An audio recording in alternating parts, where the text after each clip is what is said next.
अस्सलामुअलैकुम। आज मैंने बनाई है चिकन कबाब हांडी, चिकन सीख कबाब हांडी, चिकन कबाब हांडी। बहुत ही इजी, बहुत ही यमी और ज़बरदस्त क्रीमी जो है वो इसका टेक्सचर है।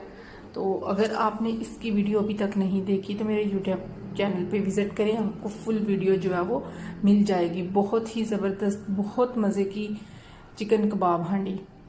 तो आप लोग ज़रूर मेरे चैनल पे विज़िट करें और इस रेसिपी को एंजॉय करें। रमज़ान आगे आने वाला है, रमज़ान में तो ये रेसिपी बहुत मज़े की लगती है, बहुत अच्छी लगती है। आप लोग इसको ज़रूर ट्राई करें और मुझे कमेंट में बताएं कि किस किस ने ये रेसिपी फुल वॉच कर लिया। Thank you.